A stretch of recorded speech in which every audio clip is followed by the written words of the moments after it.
CVR ఓం channel ప్రేక్షకులకు నమస్కారం. ధర్మ సందేహాల కార్యక్రమానికి స్వాగతం. కార్తీక మాసం పవిత్రమైన మాసం. పావన నది స్నానాలతో, తీర్థయాత్రలతో, శివదామోదర ప్రత్యేక పూజలతో ఊరు వాడ భక్తి పారవస్యంతో మోక్ష మార్గంలో తరిస్తుంటారు. ముఖ్యంగా హరిహరుల క్షేత్రాలు భక్తజన సంద్రంతో అలరవుతాయి. ఈ కార్తీక మాసం అనేది పర్వదినాల శుభ సమయంలో ఆచరించవలసిన పూజ నియమాలు కావచ్చు, విధి విధానాలు కావచ్చు, వ్రత విధుల గురించి తెలియజేసేందుకు ఈరోజు మనతో పాటు ఉన్నారు ప్రముఖ ఆధ్యాత్మికవేత్త శ్రీమాన్ రొంపిచర్ల యోగానంద లక్ష్మీ నరసింహాచార్యులు ఉన్నారు. వారిని అడిగి అనేక విషయాలు అయితే తెలుసుకుందాం. వారి ద్వారా మరెన్నో విషయాలు అయితే తెలుసుకునే ప్రయత్నం చేద్దాం. గురుగారు నమస్కారం.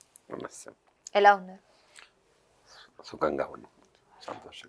అలాగే గురుగారు ఈ కార్యక్రమం మొదలుపెట్టే ముందు చక్కటి శ్లోకంతో ప్రారంభిద్దాం. వసుదేవ సుతం దేవం కంసచానూరమర్దనం దేవకీ పరమానందం కృష్ణం వందే జగద్గురుం గోవిందాయ విద్మహే గోపీజన వల్లభాయ ధీమహి తన్నో కృష్ణ ప్రచోదయాదో. వల్లభి శ్రీ వేణుగోపాల స్వామి వారి యొక్క పాదపద్మాలకు నమస్కారం చేసి కార్యక్రమాన్ని ప్రారంభం చేద్దాం. అలాగే గురుగారు మనం మొదటి ప్రశ్నలోకి అయితే వెళ్ళిపోదాం. కార్తీక మాసంలో ఏ ఏ దేవతలను ఆరాధిస్తే బాగుంటుంది అంటారు? కార్తీక దామోదర ప్రేత్యర్థమని స్నానం చేసేటప్పుడు చెబుతాం మనం. అంటే విశేషంగా మనందరికి కూడా కార్తీక మాసంలో శివారాధన, శివాభిషేకము, శివనామ మంత్రోచ్చారణ, శివనామ స్మరణ, శివనామ యొక్క జపము, తపస్సు అని చెబుతాం. అయినప్పటికీ అది దానివల్ల దోషమేమీ లేదు, అది మంచిదే. అయినప్పటికీ కూడాను కార్తీక దామోదర ప్రేత్యర్థం అని అంటారు. ఈ మాసాన్ని, కార్తీక మాసాన్ని శివమహాపురాణంలో కౌముదీ మాసము అని చెప్పబడింది. అంటే ఈ హరిహరులకి ఇద్దరికి కూడా ఇష్టకరమైనటువంటిది. అంటే విష్ణుమూర్తికి శివుడికి ఇద్దరికి కూడా ఇష్టకరమైనటువంటిది. కానీ ఎక్కువగా శివుని యొక్క ఇది చేస్తుంటాం, దోషం లేదు. దానివల్ల మనం చెప్పేటువంటి ఒక నదీ స్నానం కానీ, సముద్ర స్నానం కానీ, వాపి కూప తటాక, అది వాపి అని అంటే పెద్ద బావి, కూపము అంటే చిన్న బావి, ఇంట్లో చేదుకునేటువంటి బావి, తటాకము అంటే చెరువు. ఎక్కడ స్నానం చేసినప్పటికి కూడాను కార్తీక దామోదర ప్రేత్యర్థము అని మాత్రమే చేస్తాం మనం స్నానం. కాబట్టి ఈ కార్తీక మాసంలో హరిహరులు ఇద్దరికి కూడా చాలా ఇష్టకరమైనటువంటి రోజు. కాబట్టి స్నానం వల్ల చాలా విముక్తి పొందుతాడు ఆ మానవుడు అనేటువంటి వాడు. అలాగే గురుగారు మనం మరొక ప్రశ్నలోకి అయితే వెళ్ళిపోదాం. గురుగారు, ఈ కార్తీక మాసంలో ఉత్పత్తి ఏకాదశి తిథి మహిమ అని అంటారు కదా, అసలు ఇది ఏకాదశి తిథి మహిమ ఏమిటై ఉంటుందంటారు? ఏకాదశి కార్తీక మాసంలో ఉన్నటువంటి ఏకాదశిని, శుద్ధ ఏకాదశిని ఉత్తాన ఏకాదశి అంటారు. ఈ ఉత్తాన ఏకాదశి అంటే ఈ ఉత్తాన ఏకాదశితో చాతుర్మాసి యొక్క దీక్ష పరిసమాప్తం అవుతుంది. ఈ చాతుర్మాస్యం యొక్క దీక్ష ఆషాఢ శుద్ధ ఏకాదశి రోజున సేన ఏకాదశి అంటారు. ఆ రోజు నుంచి ప్రారంభమై ఆషాఢం, శ్రావణం, భాద్రపదం, ఆశ్వీజం, కార్తీకం అంటే 4 నెలలు. చాతుర్మాస్యము అంటే చాతుహు అంటే 4, మాస్య అంటే మాసములు, 4 మాసాలు భగవంతుడు ఆషాఢ శుద్ధ ఏకాదశి మొదలుకొని కార్తీక శుద్ధ ఏకాదశి వరకు కూడా శయనించి ఉంటాడు, అంటే పండుకొని ఉంటాడు.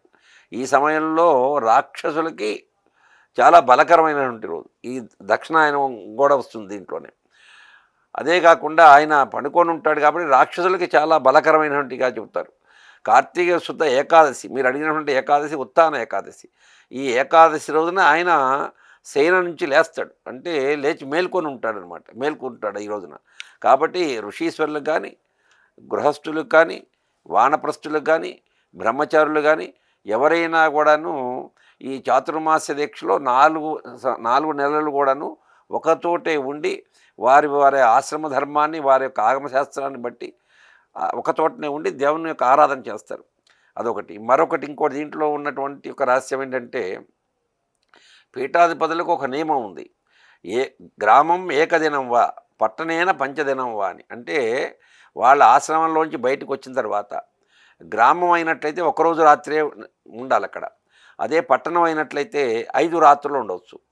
ఒకవేళ అదే పట్టణంలో 7వ రాత్రో 6వ రాత్రి ఉండాలనుకుంటే 5 రాత్రులు అయిన తర్వాత పక్కన ఉన్నటువంటి మరో గ్రామానికో మరో పట్టణానికి వెళ్ళి ఒకరోజు అక్కడ నిద్ర చేసి మళ్ళీ వచ్చి 5 రోజులు కంటిన్యూగా ఇక్కడ చేయవచ్చు. ఆ యొక్క నియమం ఉంది. అట్లాగే ఒక గ్రామంలో ఒకరోజు అయిన తర్వాత అదే గ్రామంలో మరొక రోజు కూడా ఉండవలసి కనుక వచ్చేసినట్లయితే పక్కనున్న గ్రామంలో ఒకరోజు ఉండి మరియు ఈ గ్రామానికి వచ్చి మరొక రోజు ఉండవచ్చు. ఒక పీఠాధిపతులకి ఆశ్రమాధిపతులకి ఈ వీరికి వానప్రస్థులకి ఒక నియమం ఉంది. ఈ నియమం అనేటువంటిది చాతుర్మాస్యంలో ఉండదు.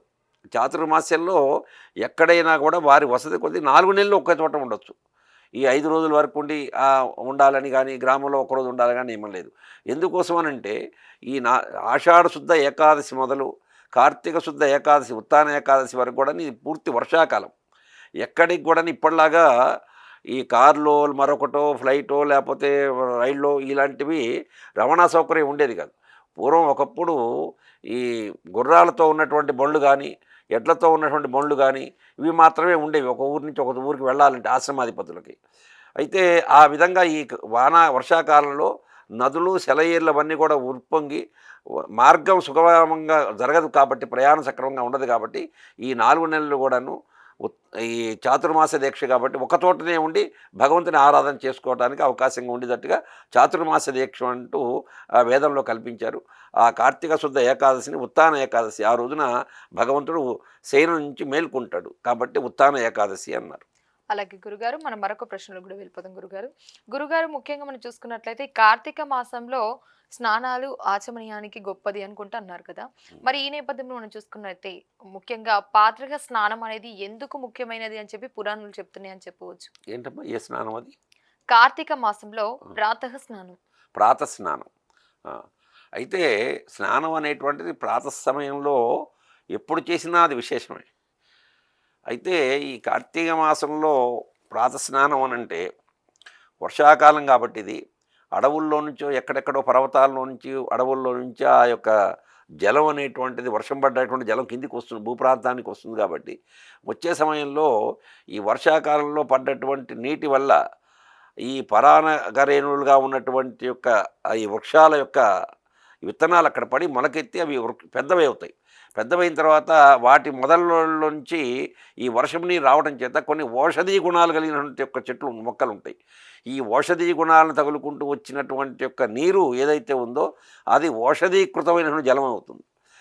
ఆ ఔషధీకృతమైనటువంటి జలం ఏదైతే ఉందో సూర్యోదయానికి ఒక గంటన్నర మాత్రమే సూర్యుని యొక్క కిరణాలు ఆ యొక్క జలం మీద పడినట్టయితే అవి అమృతత్వ ద్వారలాగా అవుతాయి అన్నమాట. అంటే ఆరోగ్యానికి చాలా విశేషమైనటువంటిది.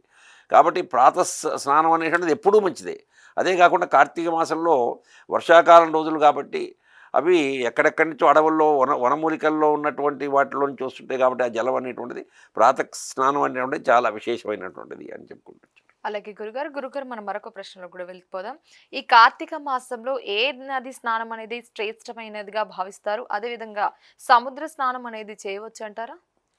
కార్తీక మాసంలో మనకి వాస్తవంగా జీవనది స్నానం అని చెప్పారు.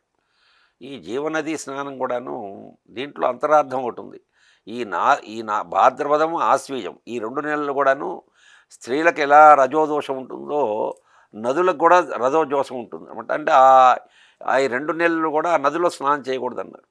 అయితే ఆ నది అంటే ఎంత ఉండాలి ప్రమాణం అనుకుంటూ చెప్పుకుంటూ వచ్చారు.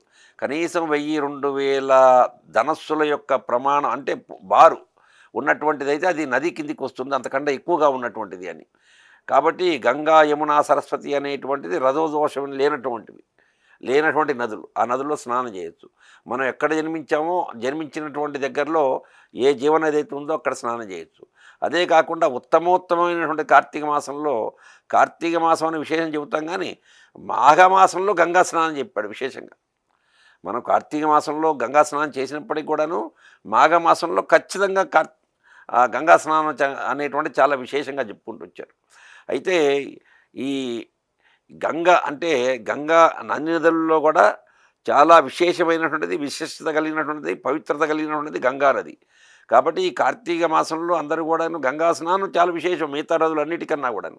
అయినప్పటికీ అందరికీ ఈ వెళ్ళి స్నానం చేయడానికి కుదరదు కాబట్టి వారు జన్మించినటువంటి ఒక ప్రదేశంలో ఏదైతే ఉందో ఆ ప్రదేశంలో దగ్గరలో ఉన్నటువంటి ఒక జీవనదికి వెళ్ళి స్నానం చేయటం అనేటువంటి ముఖ్యం. ఏదైనా నదీ స్నానం అనేటువంటి ప్రాముఖ్యత ఈ కార్తీక మాసంలో. అలాగే గురుగారు మనం మరొక ప్రశ్నలోకి కూడా వెళ్ళిపోదాం. ఈ కార్తీక మాసంలో మీరు అన్నట్లుగా అన్ని దానాలకెల్లా దీపదానం గొప్పది అని చెప్పారు కదా! అదే విధంగా వృక్షదానం అనేది ఎందుకు శ్రేష్టమని తెలియజేశారు? అదే విధంగా తులసి మొక్కలు పంచటం అనేది పుణ్యం అంటారా? మరి ఈ కార్తీక మాసంలో క్షీరాబ్ది ద్వాదశి అని చెబుతారు. అంటే క్షీరాబ్ది ద్వాదశి ఈ కృష్ణ భగవానుడు అంటే విష్ణుమూర్తి రూపంలో ఉన్న కృష్ణ భగవానుడికి, తులసీదేవికి ఇద్దరికి కూడా వివాహం చేస్తారు. అదే కాకుండా పరమాత్మ ఒకానొక సందర్భంలో విష్ణు మహాపురాణంలో అన్ని పూల కన్నా కూడా ఒక తులసీ దళం పెట్టి నన్ను అర్చన చేసినట్టయితే నేను సంతృప్తి చెందుతాను అని విష్ణుమూర్తి చెప్పాడు. అదే కాకుండా ఈ కార్తీక మాసంలో తులసి అనేటువంటిది చాలా విశేషం. ఎవరైనా కూడా ఇంట్లో హైందవులైనటువంటి వాళ్ళు తులసి మొక్క లేకుండా ఉండటానికి వీల్లేదు. తులసి మొక్క పెంచుకోవాలి మన యొక్క సౌకర్యాన్ని బట్టి. ఇప్పుడు ఉన్నటువంటి అపార్ట్మెంట్లు లేకపోతే ఇవో విల్లాలు ఇలాంటివి ఉన్నటువంటి చోట కొన్ని కొన్ని చోట్ల వాళ్ళకి సాధ్యపడటం లేదు. కానీ ప్రతి వాళ్ళు కూడాను వాళ్ళ సౌకర్యాన్ని బట్టి ఇప్పుడు చిన్న చిన్న కుండీలు ఉన్నాయి. పెద్ద పెద్ద ఇల్లు పెద్దగా ఉన్నట్టయితే పెద్దగా పెట్టుకోవచ్చు. చిన్న అపార్ట్మెంట్లు అయితే చిన్న కుండీల్లో పెట్టుకోవచ్చు. ఏది ఏమైనప్పటికి కూడాను తులసి పూజ అనేటువంటిది, తులసి మొక్కని పెంచటం, లేవగానే తులసి మొక్కను చూసి నమస్కారం చేయటం అనేటువంటిది చాలా విశేషం. అందున ఈ కార్తీక మాసంలో తులసి యొక్క మొక్కల్ని గనక ఇచ్చినట్లయితే ఎవరికైనా కూడాను వాళ్ళు తులసి పూజ చేసుకుంటారు కాబట్టి, ఈ ఒకళ్ళకి తులసి పూజ చేసుకోవటానికి అవకాశం లేనటువంటి వారికి ఈ మొక్క ఇవ్వటం వలన వాళ్ళు పూజ చేసుకోవడానికి కలిగేటువంటి యొక్క సౌకర్యాన్ని మీరు కల్పించిన వాళ్ళు అవుతారు. కాబట్టి తులసి మొక్క పంచటము విశేషమే. తులసి పూజ చేయటం అనేటువంటిది కూడా చాలా విశేషమే. తులసి పూజ అనేటువంటిది ప్రప్రదమైనటువంటి హైందవ ధర్మము అది.